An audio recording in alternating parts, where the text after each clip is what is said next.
Alright, last video natin this week. And itong video na to ang magsasum up ng series natin for the week. And ang topic nitong video na to is that if you believe something to be true, there's a higher chance it will come true. Ako, or siguro kayo rin, yung paniniwala sa sarili, bago mo makuha yon, kailangan mo munang maging successful sa ginagawa mo. Kahit ano pa yan, may tinatayo kang business, may pinag-aaralan kang bago, kailangan mo munang ma-master yon bago ka maniwala sa sarili mo na kaya mo i-continue yun.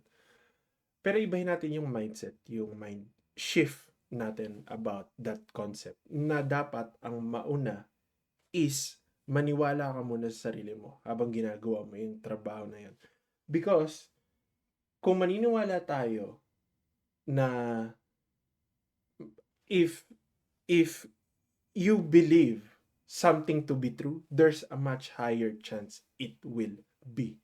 So, yung success mo, tsaka yung outcome na gusto mo, makukuha mo rin yun sa dulo. Basta maniwala ka lang muna sa sarili mo na kaya mo. 4 months ago, hindi ko alam kung masasabi ko sa inyo na nakita ko tong version ng sarili ko. Itong gumagawa ng video, sinasabi ko sa inyo yung mga insights ko, experiences ko, and yung mga gusto ko lang i-share sa inyo. Na nakakatakot, na nakakatuwa. Kasi, una sa lahat, natakot ako nung nawalan ako ng trabaho. And then suddenly, yung worth na inattach ko yung sarili ko, yung title, salary, yung sense of direction ko, lahat yun nawala. And yet, sabi ko sa sarili ko, what if this isn't the end? Hindi ito yung end of the road. Meron pang something na next chapter, kumbaga. Paano kung itong version na to is ang naisip ko is the one who creates. Eto, ginagawa ko itong mga video na to, nag-share sa inyo. Hindi lang ako yung nagko-consume. This is the version who speaks, shares, and then builds something from nothing. So, kung makita niyo yung YouTube page ko, hindi naman ganun kalaki yan. Meron ako na build. Meron ako na umpisahan. Tapos, nandun na yun. And, tapos hinihintay ko na lang na maniwala ako sa version na kung sino ako dapat. Kung ano yung dapat yung maging version ko na makita nyo. Hindi ko sinasabi na yung paniniwala sa sarili mo is parang magic.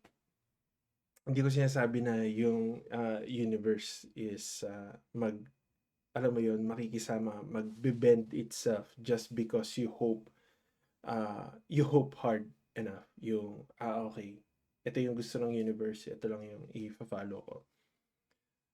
Pero ito yung nangyayari kapag naniniwala tayo sa sarili natin agad-agad na kaya natin, and naniniwala tayo na there is something possible na pwedeng mangyaring maganda. Nag-act tayo differently, we try more things. Ito, hindi ko masasabing bago sa akin to, pero tinry ko ulit. And then, alam mo yun, na nahihirapan tayo, pero nag-stay lang tayo, and we keep moving forward. Kahit na hindi nakikita ng iba yung effort, pero alam mo sa sarili mo na ginagawa mo yun at nakikita mo yung outcome na gusto mong mangyari dito sa mga pinaggagawa mo. And slowly, kung yun ang ginagawa mo at ginagawa natin, ako yung ginagawa ko ngayon. At talagang may constant pressure to fight, to keep moving forward. And slowly, the world around you starts to reflect the story you're choosing to believe. yes, tulad ng sabi ko sa mga previous videos ko, merong mga days na talagang sobrang hirap, pero may mga days na ganito, yung light, yung naniniwala ka, nakikita mo yung ilaw sa dulo ng tunnel. Kumbaga, yun yung mga saying, di ba? Ngayon, ang sinasabi ng iba, parang yung mindsetting mo, fluff lang yan eh. Yung pinapalakas mo yung sarili mo. Pero yung paniniwala sa sarili mo, yung belief, kumbaga, hindi naman yun basta-basta eh. Ano yun eh? Sharp yun. Strategic yun. Strategic and sharp yun para sa'yo. Because kapag naniwala tayo na, lalo ako, itong mga videos ko, kapag naniwala ako na walang magki-care dito sa mga videos ko, hindi ko magagawa yung, I don't know, maybe nasa 30 videos na ako, more than 30, 40. And then, if naniwala ako na losing my job was meant na I had nothing left to offer, siguro stuck pa rin ako dun sa spiral na yun na, ito lang talaga yung worth ko. But instead, masasabi ko na, okay, itatry ko to, naniniwala ako sa sarili ko, and kailangan ko lang mag-start, kailangan ko lang may gawin nung day one na yun, na naniniwala ako that maybe, just maybe, itong detour na na-experience ko, could be the beginning of something better. 'Di ba? Ah, habang sinasabi ko sa inyo, maganda rin pakinggan na nakaka-uplift din ng spirit.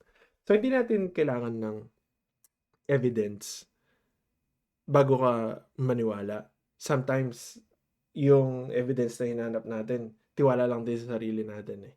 Again, to keep moving forward. Alam niyo yun, na just do the work.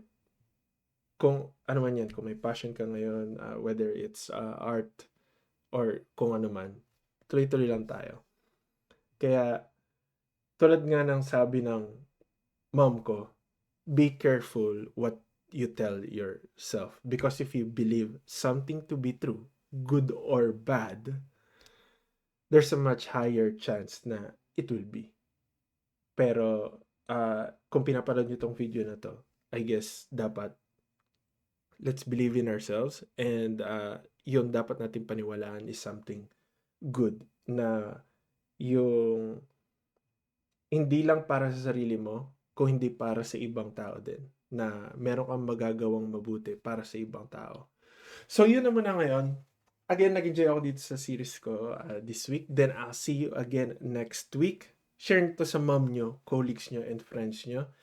And, yes, labas muna tayo. Maglakad-lakad muna tayo. Medyo malamig, maganda na ang panahon. Makakapaglakad-lakad na tayo. See you in the next video, friends.